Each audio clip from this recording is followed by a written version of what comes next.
উপাচার্যহীন দক্ষিণ দিনাজপুর বিশ্ববিদ্যালয়ের পরিকাঠামোগত উন্নয়নে এবার সরব বালুরঘাটের বিজেপি বিধায়ক অশোক লাহিড়ী। রাজ্য শিক্ষা দপ্তরের হস্তক্ষেপ দ্রুত সমস্যার সমাধান হবে বলেও তিনি আশাবাদী। প্রসঙ্গত, অস্থায়ী জায়গার উপর বছর কয়েক আগেই চালু হয়েছে দক্ষিণ দিনাজপুর বিশ্ববিদ্যালয়, যার নেই স্থায়ী ক্যাম্পাস। 21-22 সালে বরাদ্দকৃত অর্থ ব্যবহার করা হয়নি এখনও। 2F অনুযায়ী 5টি বিষয়ে নেই পঠন পাঠনের ব্যবস্থা। স্থায়ী শিক্ষক ও কর্মী নিয়োগ হয়নি। এছাড়া স্থায়ী উপাচার্য দায়িত্বে বসছেন না। জানি কার্যত টালমাটাল পরিস্থিতি এই বিশ্ববিদ্যালয়ে। দ্রুত এই বিশ্ববিদ্যালয়ের হাল ফেরাতে এবার রাজ্য সরকারের দিকেই তাকিয়ে বিধায়ক। আমাদের দক্ষিণ দিনাজপুর জেলার অধিবাসীরা, বিশেষত বালুরঘাটের অধিবাসী, তাদের একটা প্রত্যাশা ছিল। সেই প্রত্যাশা ছিল যে 2018 সালের ফেব্রুয়ারি মাসে মাননীয় মুখ্যমন্ত্রী ঘোষণা করেছিলেন যে উনি দক্ষিণ দিনাজপুর বিশ্ববিদ্যালয় স্থাপন করবেন। তো জেলাবাসী খুব আহ্লাদিত হয়েছে যে মাননীয় মুখ্যমন্ত্রী মাঝে মধ্যেই বলেন যে উচ্চশিক্ষার প্রসার হবে, বাংলায় যাবে। তো আপনারা জানেন দক্ষিণ দিনাজপুর একটা অনগ্রসর জেলা। এখানে ব্যাকওয়ার্ড ডিস্ট্রিক্ট ক্লাসিফিকেশন তৃণমূল সরকার করলে আমাদের দক্ষিণ দিনাজপুরও তার মধ্যে আসত। তো যদি আমি বলি যে আমার কি লেখাপড়া আমি বলবোই না, তাহলে তো আমি যে নিরক্ষর সেটা তো জানাই যাবে। তো যাই হোক, 2018 সালের পর প্রায় 7টি বছর কাটতে চলল 2025 এসে। তার মধ্যে অনেক কিছু হয়েছে, যেমন 2018 সালের 31শে জুলাই ইউনিভার্সিটি গ্রান্টস কমিশন অর্থাৎ ইউজিসি দক্ষিণ দিনাজপুরকে বিশ্ববিদ্যালয়ে অ্যাফিলিয়েশন করেছে, সেটাও হয়েছে। তারপর দক্ষিণ দিনাজপুরের বালুরঘাট পুলিশ স্টেশনে হাজিপুর মৌজায় একটা জমি 11.07 একর নির্ধারিত হয়েছে। তাই শুধু নয়, তারপর 2,71,00,000 টাকা মঞ্জুর হওয়াতে 2019 সালে সেটাকে প্রাচীরও হয়েছে। তারপর বিড়ম্বনাটা এটাই হচ্ছে যে একটা বিশ্ববিদ্যালয় চালাতে গেলে, ছেড়ে দিন বড় বড় বিশ্ববিদ্যালয়ের কথা ছেড়ে দিন, কতগুলো ন্যূনতম পরিষেবা তো দরকার, যেমন লেকচার থিয়েটার, লাইব্রেরি, মাস্টারদের বসার ঘর, একটা প্রশাসনিক কেন্দ্র, এর জন্য যে বাড়িঘর দরকার সেগুলোর কিছুই। আপনারা এটাও জানেন যে গত 1 মাস 1.5 মাস হলো বোধহয় কোনো উপাচার্য, তো 7টি বছর কেটে গেছে, এখনো কিছু হয়নি। আর এতে আমি দেখতে পেলাম, জানতে পেরেছি, আমার তো বেশি খবর নেই, সেটা হচ্ছে যে 2,27,00,000 টাকার একটি যোজনা পশ্চিমবঙ্গ সরকারের গণপূর্ত বিভাগ অর্থাৎ পিডব্লিউডি চিফ ইঞ্জিনিয়ার, বেঙ্গলের চিফ ইঞ্জিনিয়ার প্রমাণীকৃত করেছেন, অর্থাৎ অ্যাপ্রুভ করেছে, তারপর থেকে গেছে। এই অবস্থায় আমি মাননীয় মুখ্যমন্ত্রীর কাছে আবেদন করেছি, শিক্ষামন্ত্রী শ্রী ব্রাত্য বসুর কাছে তার প্রতিলিপি পাঠিয়েছি।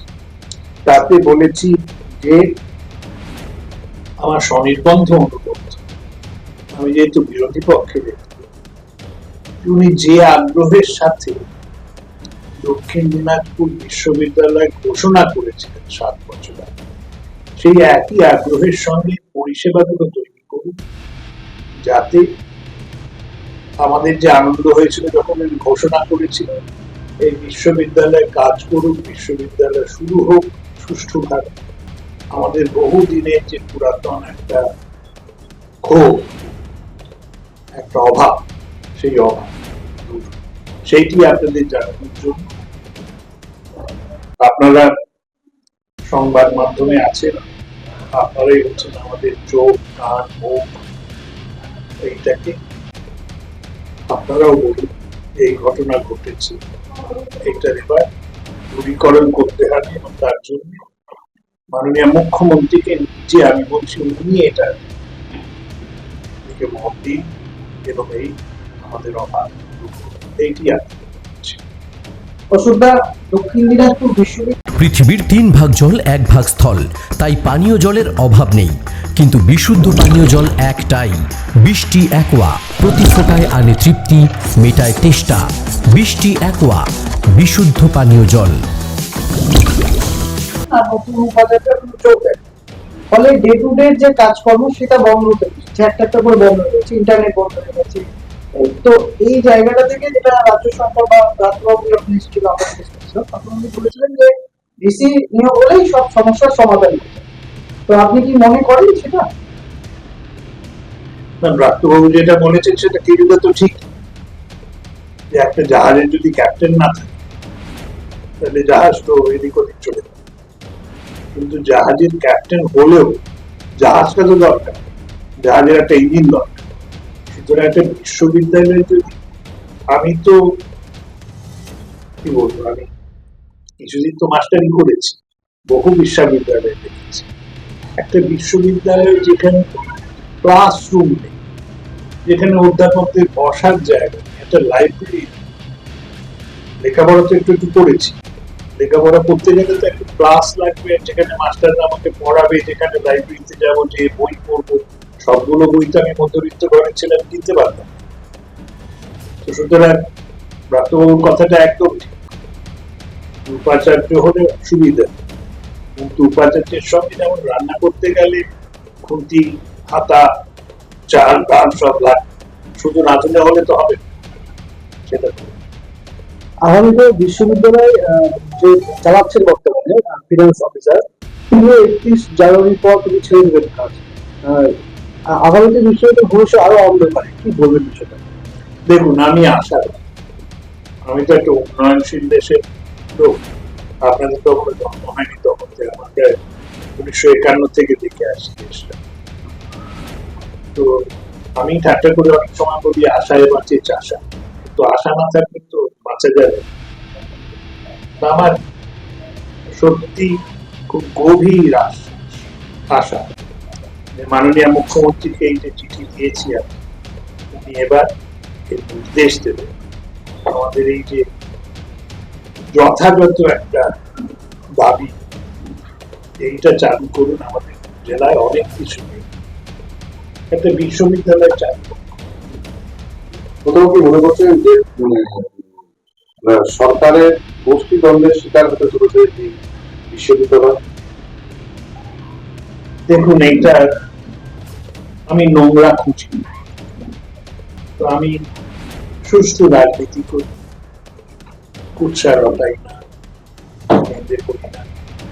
একটা গোষ্ঠী থাকলে দ্বন্দ্ব তো হবে, বাড়িতেও তো স্বামী স্ত্রীর মধ্যেও মাঝে মধ্যে আমার খুব আশা যে আমার এই অনুরোধের পর মাননীয় মুখ্যমন্ত্রী নিজে এটাই আগ্রহ করবেন এবং এই সমস্যার সমাধান। অনেকেই বলছেন বিশ্ববিদ্যালয় বালুরঘাট থেকে অন্যত্র কোথাও চলে যাবে, আপনি এটা মনে করছেন? দেখুন, আমি তো এখনো অব্দি যা শুনেছি যে সরকার বলেছে বালুরঘাট, আর যে কোনো জেলায় যখন একটা বিশ্ববিদ্যালয়, সেটা তো জেলা হেডকোয়ার্টার সদরেই হয়। তো এই যে গুজব রটাচ্ছে যে এখানে চলে যাবে, ওখানে বালুরঘাট থেকে এও চলে যাবে, আমাদের সদর অফিসটাও কি চলে যাবে, আমারও তাহলে যেতে হবে অন্য কোথাও বিধায়ক। নদিয়া জেলার সবথেকে বড় বিল্ডার্স চাকদার মা মনসা বিল্ডার্স, রড ও সিমেন্টের পাইকারি ও খুচরো বিক্রেতা। মা মনসা বিল্ডার্স, পদ্মবিলা, চাকদা, নদিয়া। রড কেনাকাটায় থাকছে ডিসকাউন্ট অফার। মা মনসা বিল্ডার্স। নদিয়ার সবথেকে বড় English medium school JRS public school, প্রায় 35 বিঘা জমির ওপর গড়ে উঠেছে বিশাল ক্যাম্পাস। নার্সারি থেকে শুরু করে উচ্চ মাধ্যমিক, ITI college, law college, BEd college, ভর্তি চলছে। JRS public. আপনি কোথায় ইনভেস্ট করবেন, কেন করবেন, বুঝতে পারছেন না তো? সঠিক গাইডলাইন পেতে আজই আসুন নদিয়ার চাকদাতে নিবেদিতা প্রাইভেট লিমিটেডে। Nivedita private limited, marketing and distribution service. Balcony বা সিঁড়ির রেলিং, মডিউলার কিচেন বা ড্রয়িং রুম, এক কথায় আপনার স্বপ্নের বাড়িকে করে তুলুন আরো সুন্দর। Chakdaha ply centre, gorgeous look বা কোয়ালিটি সবে 3 number 1 Chakdaha ply centre. Chakdaha ply centre, KBM, Chakdaha, Nadia. হোমওয়ার্কটা করেছো? হ্যাঁ স্যার। এ বাবা, ভুল করেছো কেন? চোখে কেমন ঝাপসা দেখছি, লিখতে আর পড়তে খুব সমস্যা হচ্ছে। চাকদার মডার্ন অপটিক্স থেকে ভালো চোখের ডাক্তার দেখিয়ে নাও। প্রতিদিন প্রকৃত চোখের ডাক্তার ও দৃষ্টি বিশেষজ্ঞ মডার্ন অপটিক্স, চাকদহে। চাকদা অ্যালুমিনিয়াম সেন্টার, প্লাই, কাঁচ, laminates, kitchen fittings, door lock, window ও অ্যালুমিনিয়ামের খুচরো ও পাইকারি বিক্রেতা। Chakdaha aluminium centre, Purbalalpur 50 number রেলগেটের পাশে, চাকদা, নদিয়া।